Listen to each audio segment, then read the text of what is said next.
सत्य के बारे में अब तक सुना है, सत्य के बारे में अब तक सुना है। आया समय सत्य सुनने का खोजी, आया समय सत्य सुनने का खोजी। सभी को शुभेच्छा, हैप्पी थॉट्स। तेज ज्ञान संदेश के इस भाग में हम अखंड जीवन का महत्व इस संदेश को सुनने वाले हैं, जिसके जरिए हम अध्यात्म के असली उद्देश्य को जानते हुए अखंड बनना क्या है और अखंड जीवन से मोक्ष की यात्रा कैसे हो, इसे समझने का प्रयास करेंगे। विचार, वाणी, क्रिया, भाव सब एक हो गए तो कितना आनंदित जीवन होगा, उसको हम शब्दों में कैसे बताएं? तो एक पिक्चर से बताया जा सकता है।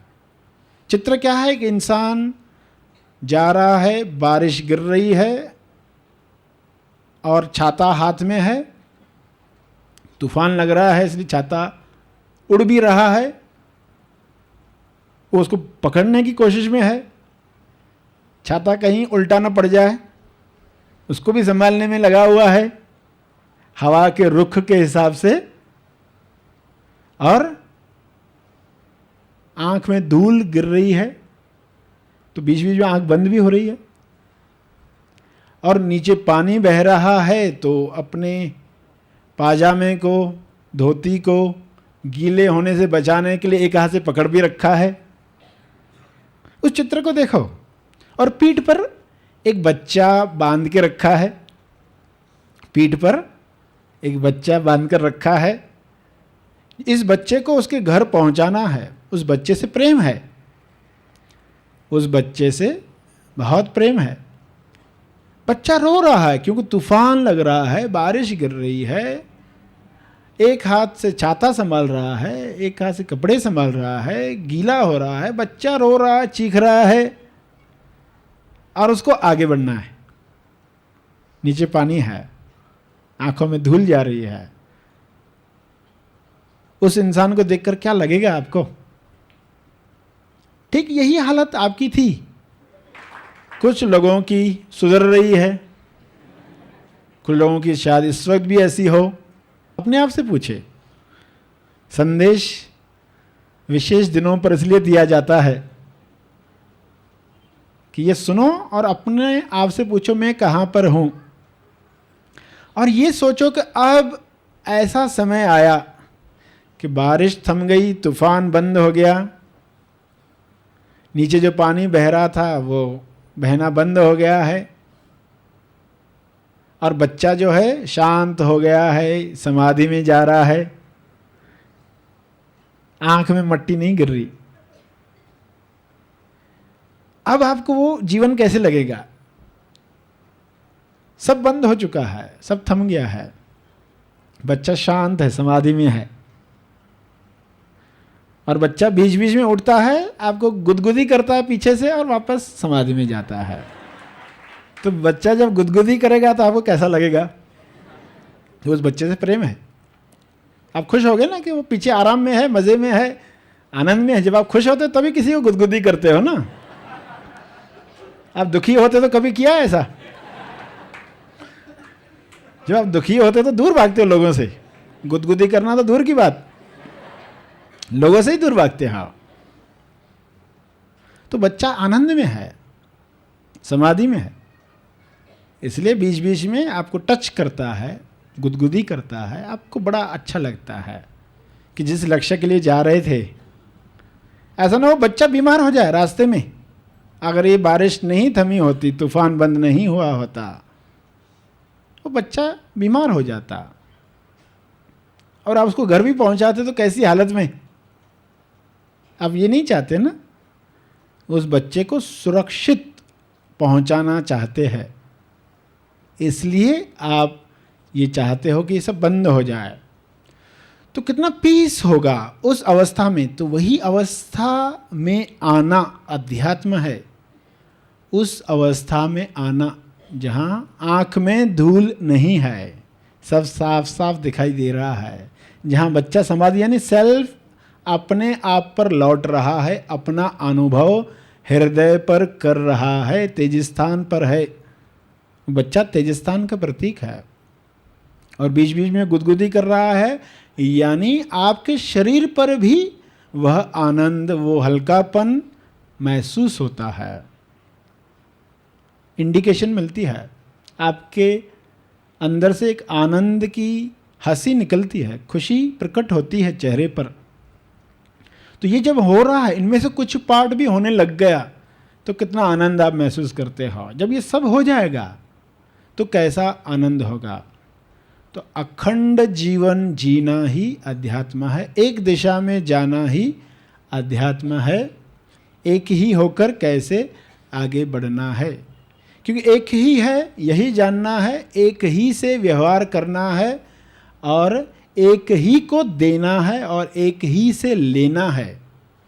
God at number 1, give to God number 1, get from God number 1।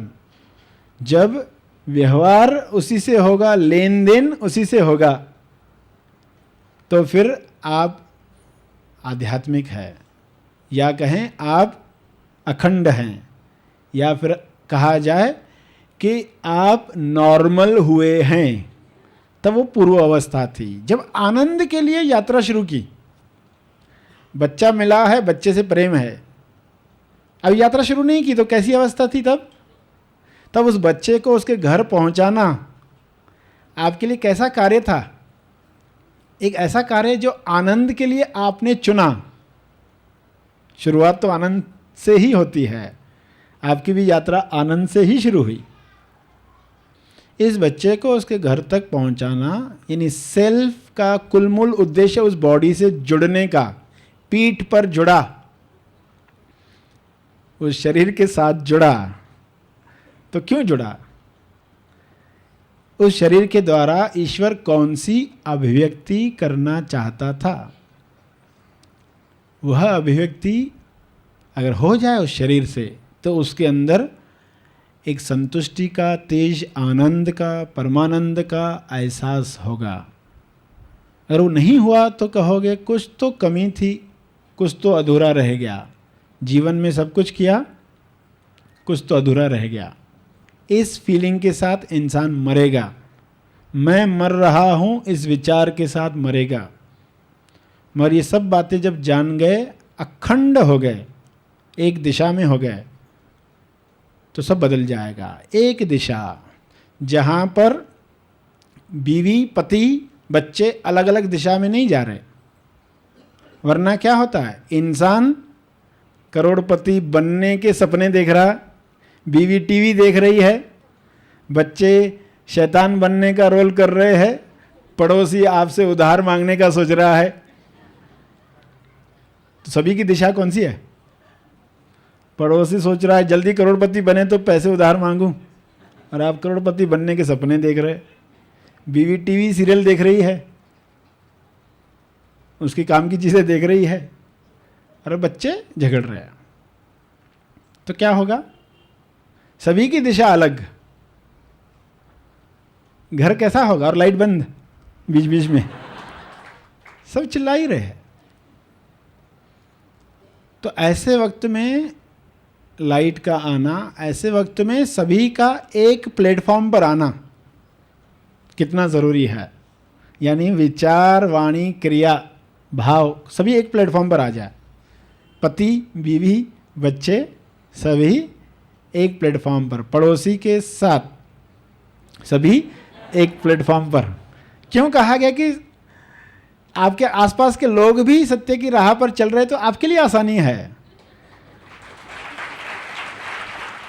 तो सभी को एक प्लेटफॉर्म पर लाना है। अध्यात्म का अर्थ क्या? सभी को एक प्लेटफॉर्म पर लाना, यह अध्यात्म है। संदेश का शेष भाग छोटे से अंतराल के बाद। महा आसमानी निवासी शिविर मनन आश्रम पर आयोजित किया जाता है। इस 5 दिवसीय शिविर में खोजी केवल सत्य श्रवण द्वारा आत्म साक्षात्कार की मंजिल तक पहुंचता है। इस यात्रा में खोजी कुछ नियमों और वचनों का पालन करते हुए हर दिन अंतिम सत्य की तरफ बढ़ते जाता है। स्वानुभव की इस यात्रा में खोजी को मैं कौन हूँ, इस पृथ्वी पर क्यों आया हूँ, मोक्ष यानी क्या मोक्ष इसी जीवन में संभव है?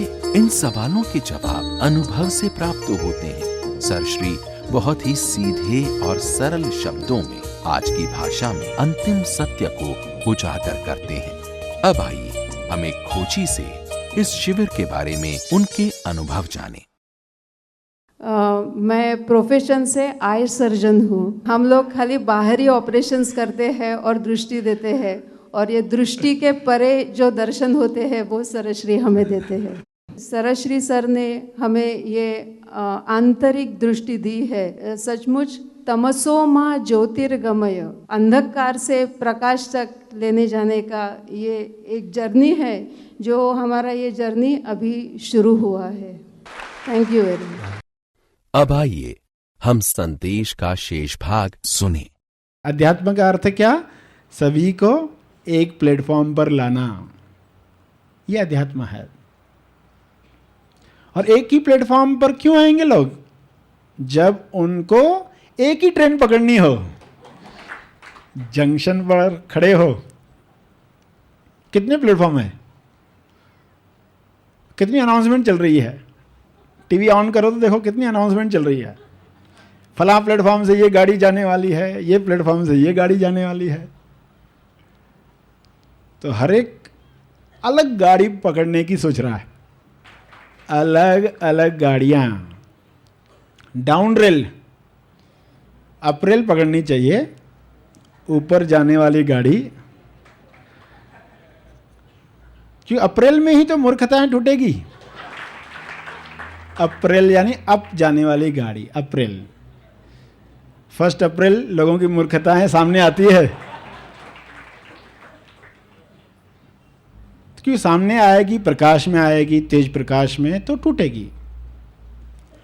एक प्लेटफॉर्म पर जब आप सभी को देखो तो समझ जाना सभी को एक ही ट्रेन से प्रेम हुआ है, इसलिए एक प्लेटफॉर्म पर है, वरना वो एक प्लेटफॉर्म पर नहीं होते। सभी एक ही चीज़ का इंतज़ार कर रहे, एक ही दिशा में। सभी ने अपनी यात्रा उच्च चेतना की चुनी है, कि सभी को ये दिख रहा है अब कि वहीं पर ही हम अपना लक्ष्य प्राप्त कर पाएंगे। कि सभी संतुष्टि और तेजानंद चाहते, कौन नहीं चाहता? पूछ कर देखो, सर्वेक्षण करके देखो, सभी कहेंगे हम यही चाहते, मगर अलग अलग दिशा में, क्योंकि जो समझ है, जो चेतना है, उस आधार पर वे कदम उठाते हैं। तो ये दिखाई देना चाहिए, तो सभी एक प्लेटफॉर्म पर आ गए। और फिर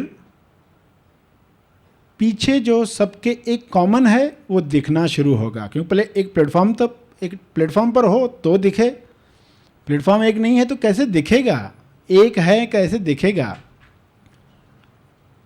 तो ये दिखाई देना अति आवश्यक है। शब्द आप पढ़ते हो किसी कागज़ पर, अलग अलग शब्द है, लाल स्याही से, काली स्याही से, हरी स्याही से, नीली स्याही से, पीली स्याही से, अलग अलग शब्द लिखे हैं। क्या लिखा है? कोई भी एक उदाहरण लिखा है। अगर इस तरह लिखा हो कि एक कागज़ कवि कागज़ था,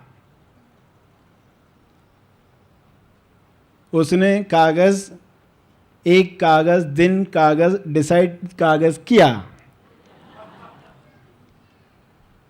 उसने कागज़, कविता, कागज़, लिखना, कागज़, डिसाइड कागज़ किया। उसने कागज़ उठाया, उसने कागज़ उठाया। तो ये जब लिखा जा रहा है शब्द अलग अलग, तो हर शब्द के बीच में क्या है? कागज़ ही है। अंतराल में क्या होता है? ये सारे शब्द टिके हुए कैसे हैं? अपनी जगह पर टिके हुए कैसे हैं? क्या कभी सोचा? न्यूज़पेपर तो रोज़ पढ़ते हो, मगर ये शब्द किस पर टिके हुए हैं? अगर कागज न होता तो शब्द कैसे टिकते? तो ये जो शब्द कहा शरीर के प्रतीक, ये शरीर अलग अलग, कोई लाल है कोई काले है। झगड़े होते शब्दों के बीच में क्योंकि अलग अलग दिखते ना, शब्द अलग दिखते, उनका आकार अलग दिखता है, उनका रंग अलग दिखता है, उनका अर्थ अलग दिखता है। तो इतने लोगों से मिलते हो, सभी का अर्थ आपको अलग दिखता है, लक्ष्य अलग दिखता है। ये डॉक्टर बनना चाहता है, ये इंजीनियर बनना चाहता है। कभी कभी आपको लगता ही नहीं कि उनके साथ एक ही चीज़ है, अर्थ भी वही है, आकार वही है, रंग वही है, उसी कागज पर है। कागज न होता ये शब्द न होते हैं। और फिर उन शब्दों के पीछे सिर्फ बीच में कागज है ऐसा मत समझना, उन शब्दों के पीछे भी कागज है। और फिर क्या क्या, दो शब्दों के बीच में हमने कागज शब्द भी लिखा याद दिलाने के लिए कि इधर कागज है। कागज शब्द कागज नहीं है, कागज शब्द कागज नहीं है, मगर कागज की याद दिला सकता है, कागज की याद दिला सकता है। क्यों आप मंत्र लेते हो? उसका पर्पज यही है। मंत्र ज्ञान नहीं है, मौन शब्द मौन नहीं है, मौन शब्द मौन नहीं है। मगर फिर भी आपने कहानी में क्या लिखा? हर शब्द के बीच में कागज कागज लिखा, ताकि कवि जब कागज उठाता है कविता लिखने के लिए तो उसको याद आना चाहिए कि ये कागज वह कागज है जो हर शब्द के बीच में है, हर शब्द के पीछे है, और वो कॉमन है, एक ही है, वो बदला नहीं। उसकी वजह से शब्द दिखाई दे रहे हैं, उसका होना आवश्यक है।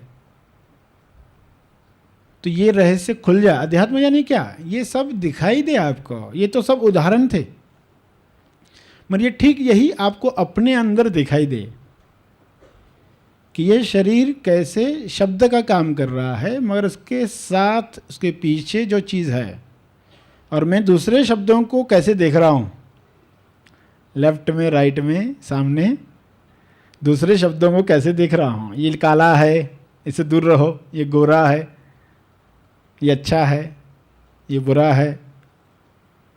मगर देखोगे कि एक ही कॉन्टेक्स्ट है, एक ही संदर्भ है, सभी एक ही कहानी लिख रहे, एक ही कवि की कहानी, एक की ही अभिव्यक्ति, सारे शब्द एक की ही अभिव्यक्ति, कहानी तो एक ही है ना, दूसरी कहानी नहीं लिखी गई उस कागज पर, एक ही कहानी लिखी गई है, वही कंटिन्यू है, कहानी वही कंटिन्यू है जो पहले से चलते आ रही है। सारे शब्द आए इसी कहानी को कंटिन्यू करने के लिए। सेवा का मौका दिया, इसके लिए आप सबका बहुत बहुत धन्यवाद। Happy thoughts. संदेश द्वारा हमने समझा कि हमारे भाव, विचार, वाणी और क्रिया को एक दिशा में लाना अर्थात उन्हें अखंड बनाना अध्यात्म का उद्देश्य है, और यही हमारे आनंदित जीवन का मूल मंत्र है। कागज के उदाहरण द्वारा हमने जाना कि शरीर भले ही अलग अलग दिखाई दे रहे हों, लेकिन सभी में एक ही अनुभव यानी ईश्वर है। सभी शरीरों से उसी की ही अभिव्यक्ति हो रही है। इसका अनुभव अपने भीतर करने की कला हमें असली अध्यात्म सिखाता है।